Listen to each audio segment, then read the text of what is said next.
உலகங்கள் சினிவீசி நேயர்களுக்கு வணக்கம். திரைப்பார்வை அப்படிங்கிற நிகழ்ச்சியில் படத்தினுடைய திரை விமர்சனத்தை பார்க்கலாம். சலார் இந்த படத்தோட திரை விமர்சனத்தை பார்க்கலாம். கான்சார் நாட்டுடைய மன்னர் ஜெகபதி பாபு, அவருடைய 2வது மனைவியின் மகன் பிருத்திவிராஜ், அவரும் பிரபாஸும் சின்ன வயசுல நண்பர்கள். ஒரு கட்டத்தில் கான்சாரில் ரொம்ப வன்முறை அதிகமாக இருக்குது, இங்கே நம்ம வாழ முடியாது அப்படின்னு முடிவெடுக்கிற பிரபாஸுடைய அம்மா ஈஸ்வரியாவ், பிரபாஸ் சின்ன வயசாக இருக்கும்போது அந்த ஊரை விட்டு வெளியேறிட்டார். வெளிநாட்டிலேருந்து இந்தியாவுக்கு வர ஸ்ருதிஹாசனை ஒரு கும்பல் கொலை செய்ய துரத்துது. அதிலேருந்து பிரபாஸால் தான் ஸ்ருதிஹாசனை காப்பாற்ற முடியும் அப்படின்னு மைன் கோபி பிரபாஸ் கிட்ட வந்து ஸ்ருதிஹாசனை காப்பாற்ற சொல்லி கேட்குறார். பிரபாஸும் ஸ்ருதிஹாசனை காப்பாற்றுறார். இதே சமயம் கான்சாரில் பிருத்திவிராஜ் மன்னராகிறதுக்கு எதிர்ப்பு தெரிவித்து அங்கே ஒரு வாரிசு தகராறு நடக்குது. ஒவ்வொரு வாரிசுகளும் தங்களால் முடிஞ்ச படையை திரட்டி ஒரு சண்டைக்கு தயாராகிறாங்க. அப்போ பிருத்திவிராஜ் எனக்கு படையெல்லாம் வேண்டாம், என் நண்பன் இருக்கான் அப்படின்னு சொல்லி பிரபாஸை போய் உதவி கேட்குறார். நண்பனை காப்பாற்ற பிரபாஸ் மீண்டும் கான்சாருக்குள்ளே வர்றார். ஸ்ருதிஹாசனை கடத்த முயற்சி பண்ண கும்பலுக்கும் கான்சாருக்கும் என்ன சம்பந்தம்? பிரபாஸ் பிருத்திவிராஜை கான்சார் மன்னராக்குனாரா? உண்மையிலே பிரபாஸ் யார்? போன்ற பல கேள்விகளில் சில கேள்விகளுக்கு இந்த பாகத்தில் விடை தெரியுது. அடுத்த பாகத்தில் பல கேள்விகளுக்கு விடை தெரியும் என்று எதிர்பார்க்கலாம். இது சலார் போர் நிறுத்தம் பாகம் 1 அப்படிங்கிற பேரில் முதல் பாகம் வெளியாகிருக்கு. போரை ஆரம்பிக்கிற மாதிரி கொண்டு வந்து முடிச்சிருக்காங்க. ஆனால் போர் நிறுத்தம்னு பேர் வச்சுருக்காங்க. அது ஏன்னு தெரியல. டைரக்ஷன் நம்ம கேஜிஎஃப் புகழ், பிரசாந்த் நீல். மியூசிக் ரவி பஸ்ரூபன், கேமரா பவன் கவுடா. இந்த படத்தில் camera, music, colour correction, editing, graphics, sound effect என்று எல்லா டெக்னிக் சைடும் மிக அருமையாக வேலை பார்த்துருக்காங்க. அது படத்தின் ஒவ்வொரு ஃப்ரேம்லையும் நமக்கு தெரியுது.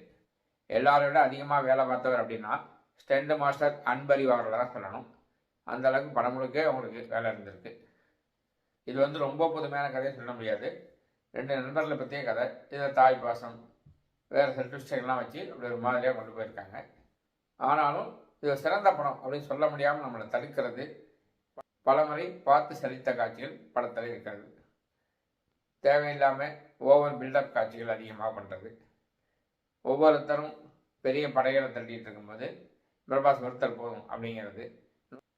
100 பேர், 200 பேர், 500 பேர் வந்தாலும் பிரபாஸ் ஒருத்தரை எல்லாரையும் வெட்டி சாய்க்கிறது போன்ற காட்சிகள்லாம் படத்தில் ஏதாவது ஒரு இடத்துல இடம்பெற்றால் பரவாயில்ல, படம் முழுக்கவே அது போன்ற காட்சி வந்துக்கிட்டே இருக்குது. அப்புறம் கான்சார் அப்படின்னு ஒரு கற்பனையாக ஒரு நாட்டை காட்டுறாங்க. அது நாடா இல்லை ஒரு நகரமா இல்லை ஒரு ஜமீன்தார் மாதிரியான ஏரியாவா என்னன்னே புரியலை. அப்படி ஒரு குழப்பமான நாடு. மிஷின் கன்லாம் வச்சுருக்காங்க, கம்ப்யூட்டர்லாம் வச்சுருக்காங்க, செல்ஃபோன் பேசுகிறாங்க. ஆனால் ஆதிகால வாசிகள் மாதிரி ட்ரெஸ் பண்ணியிருக்காங்க. ஒரு கற்பனையான நாட்டை உருவாக்கணும்னு நினச்சிருக்காரு. அதுக்கு என்னென்னமோ பண்ணி வச்சுருக்காரு. கேஜிஎஃப் அப்படி தான் பண்ணியிருந்தார், அதனால் அதே மாதிரி பண்ணியிருக்காரு. கேஜிஎஃப் மாதிரியே படம் முழுக்க அந்த ஒரு கிரே ஷேடை பயன்படுத்துறதுனால கேஜிஎஃப் மாதிரியே நமக்கு ஞாபகம் வருது. ஆனால் கதை அதிலிருந்து முற்றிலும் மாறுபட்டது அப்படிங்கிறத மறுக்கிறதுக்கு இல்லை. ஆனால் அதே சமயம் அதில் யஷ் மாதிரியே இதில் பிரபாஸ் மாபெரும் வீரர், எத்தனை பேர் இருந்தாலும் சமாளிப்பா அப்படிங்கிற அந்த கேரக்டர்ஸை மட்டும் அதே மாதிரி கொண்டு வந்திருக்கார். இதில் ஹீரோ பிரபாஸ், அப்புறம் ஹீரோ நண்பராக பிருத்திவிராஜ், ஹீரோயினாக ஸ்ருதிஹாசன், ஹீரோ அம்மாவாக ஈஸ்வரி ராவ், மைன் கோபி, ஜெகபதி பாபு, ஸ்ரேயா ரெட்டி, தேவராஜ், ராமச்சந்திர ராஜு, ஜான் விஜய். இந்த மெண்டல் மாதிரியான வில்லத்தனத்தை எப்போ தான் நிறுத்த போகிறாருன்னு தெரியல. ரொம்ப தாங்க முடியல. ரமணா, பாபி சிம்ஹா, இப்படி நிறைய நட்சத்திரங்கள் படம் முழுக்க வந்துட்டுருக்காங்க. பாடல்கள் பெரிய அளவில் இருக்கலை அப்படின்னாலும் ரீரெக்கார்டிங் நல்லாவே இருக்குது.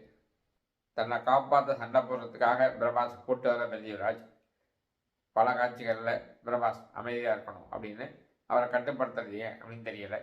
இது மாதிரி ஏன்னு பல கேள்விகள் சொல்லலாம். படத்தோட ஆரம்பத்தில் சின்ன வயசு பிரபாஸ் ஒரு பயில்வான சண்டை கூப்பிட்றார். பயில்வானும் அந்த சிறுவனை அடிக்க வரும்போது சிறுவன் கரண்ட் கம்பியை பிடிக்கிறான். அவனை தொடர பயில்வான் தூக்கி வீசப்படுறார். சிறுவனும் தூக்கி வீசப்பட்டாலும் அவன் எந்திரிச்சான். பயில்வான் செத்து போயிடுறார். என்னடா அது லூஸ் மாதிரி சொல்கிற அப்படின்னு கேட்காதீங்க. இது மாதிரி படம் முழுக்க லாஜிக்கை அப்படி தூக்கி ஓரமாக வச்சுட்டாங்க. இதெல்லாம் நடக்குமா, இப்படி கூட செய்ய முடியுமா அப்படிலாம் எந்த கேள்வியும் கேட்காதீங்க. ஏன்னா நடக்காது, செய்ய முடியாது அப்படிங்கிறது சாதாரண அறிவுப்படுத்துறதுக்கே தெரியும். ஆனாலும் துணிந்து படம் முழுக்க அது மாதிரி காட்சிகளாகவே வச்சுருக்காங்க. கதையை நான் ஒரு மாதிரி சொன்னேன் இல்லையா, ஆனால் அந்த மாதிரியே படம் பார்க்கும்போது நம்மளால் புரிஞ்சிக்க முடியாமல் இருக்கிறது ஒரு பலவீனமான விஷயம். ஏதோ கதை அப்படின்னு மயம் கோபி சொல்கிறாரு. சிவகாசினை கதையை கேட்டு டயர்ட் ஆகிடுச்சு, நான் சரக்கு அடிக்கிறேன் அப்படிங்கிறாரு. அந்த அளவுக்கு ஒரு குழப்பமான கதை. படம் முழுக்க வெட்டு, குத்து, ரத்தம் தெறிக்கிறது, துப்பாக்கி வெடிக்கிறது அப்படின்னு தாங்க முடியாத அளவுக்கு பண்ணிட்டாங்க. விக்ரம், ஜெயிலர், லியோ போன்ற படங்கள் ஓடினால இது போன்ற விஷயங்களை தான் இன்றைய தலைமுறைகள் விரும்புகிறாங்க அப்படின்னு நினச்சி அது போன்ற காட்சிகளை வச்சுருக்காங்க. ஏற்கனவே வச்சுட்டோமே அதே வைக்கக்கூடாதுன்னு சொல்லி இன்னும் அதிகப்படியாக அதை காமிச்சிருக்காங்க. இதுக்கு மேலேயும் காட்ட முடியுமா அப்படிங்கிற அளவுக்கு ஒரு லிமிட்டை தாண்டி இந்த படத்தில் வன்முறை, ரத்த ஆறு கட்டவிழ்த்து விடப்பட்டிருக்குது. எல்லாத்தையும் தாண்டி படம் கொஞ்சம் பரவாயில்ல பார்க்கலாம் அப்படின்னு நினைக்க வைக்கிறது இயக்குனர் பிரசாந்தினுடைய வெற்றின்னு சொல்லலாம். எல்லா வகை படம் எப்படி இருக்குது ஷார்ட்டாக சொல்லு அப்படின்னு கேட்டிங்கன்னா, பிரம்மாண்டமான பரபரப்பான ஒரு ஆக்ஷன் படம் பார்க்கலாம், லாஜிக்லாம் தேவையில்லை அப்படின்னு நினைக்கிறவங்க பார்க்கக்கூடிய படம் தான் இந்த சலார். இது போன்ற சினிமா செய்திகளை தெரிஞ்சுக்கிறதுக்கு இந்த சேனலை லைக் பண்ணுங்கள், ஷேர் பண்ணுங்கள், சப்ஸ்கிரைப் பண்ணுங்கள். கூடவே அந்த பெல் பட்டனையும் ப்ரெஸ் பண்ணுங்கள். எங்களுடைய வீடியோக்கள் உடனுக்குடன் உங்கள்கிட்ட வந்து சேரும். நன்றி.